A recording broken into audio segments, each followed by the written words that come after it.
So we're going to put aside for the moment the fact that I am a completionist.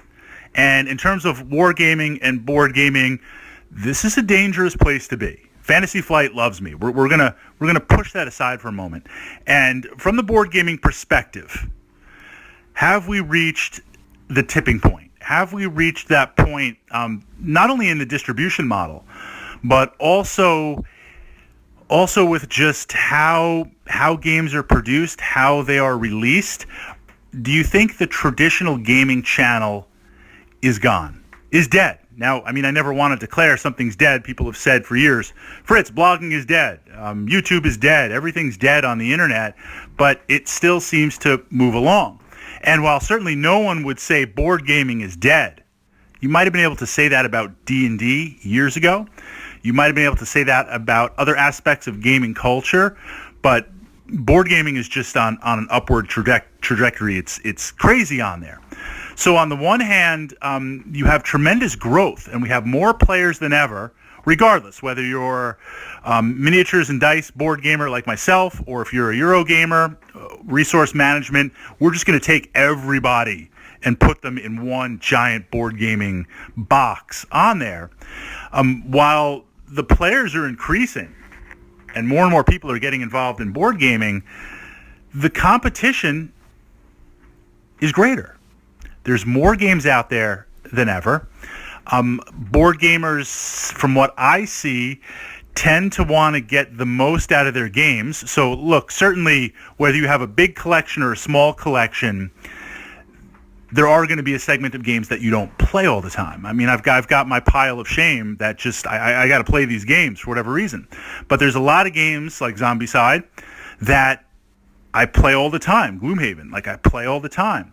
So this idea, really, once I buy the game, even if I buy the expansions, am I continuing to buy? You know, it's a limited audience. It's not like Games Workshop Warhammer 40,000, if you're familiar with that, where you have the rules, but there's constantly new models added. There's constantly new factions added.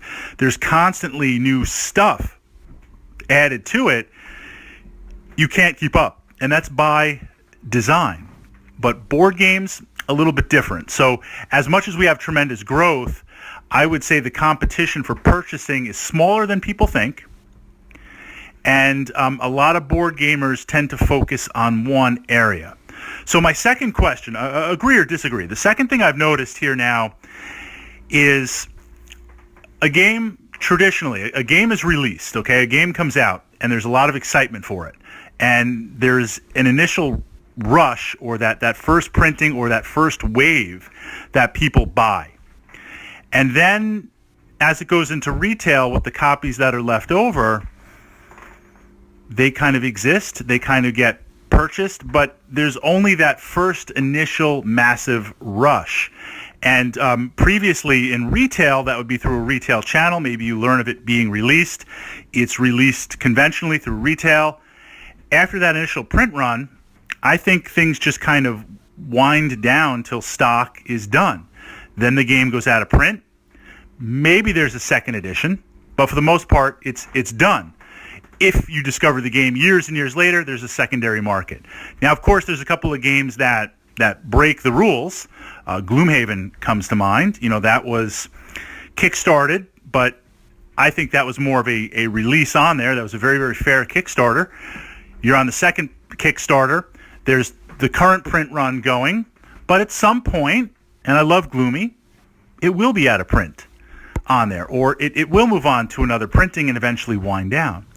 So now what seems to be happening is I think a lot of companies realize, and I'm not talking about like small, really indie games, Kickstarters, but I think a lot of companies realize, as it is with the margins so small and the attention span of games, and even an amazing game that's out there, there's a lot of competition. There's a lot of eyeballs on various games. So it's is it Overton's window? It's a very, very small window that publishers have. If I can release it through Kickstarter and I can get your money interest-free for, a year and a half, 2 years up front, yeah, I got to pay the Kickstarter fees, but I have that. I can figure out my print run exactly so I don't have stock sitting in a warehouse or I'm not burning extra cash to print this stuff. Of course, I'll print more maybe for retail or I'll print some more for damaged copies. But I have everything, the accountants are very, very happy. Everything is there, ready to go. If I throw in some Kickstarter exclusives, which may not cost me that much, which again is covered by the Kickstarter, now I can generate more buzz, more cash up front.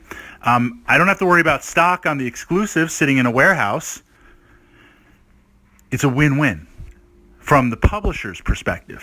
From the player's perspective, I feel like, and again, I'm trying to put myself aside as a completionist, there's this feeling like if you don't jump on right now, if you think you like the game, if you don't jump in right now, not only are you not going to get any Kickstarter exclusives, which might be a couple of pieces, or it might be like 80% of the game, like we see with a lot of the Zombicide releases out there, but more importantly, because that production run is so small and so in the moment through Kickstarter, it's not the traditional channels, then, okay, if I don't buy in right now, I might not be able to even really get it mainstream in retail.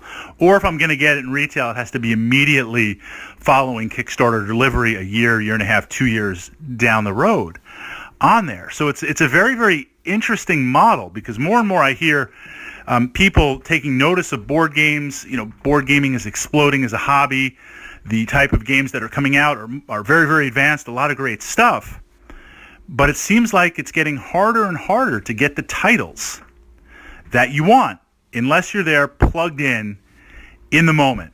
So your thoughts on the model, the traditional retail model. Again, I don't think it's dead. I don't think we're at the end of it. But there's definitely, I hate the term disruption.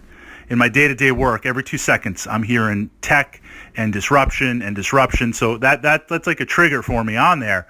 But there is some disruption going on there. It is. It's been going on for a couple of years, and it's continuing to evolve. How long before it plays out?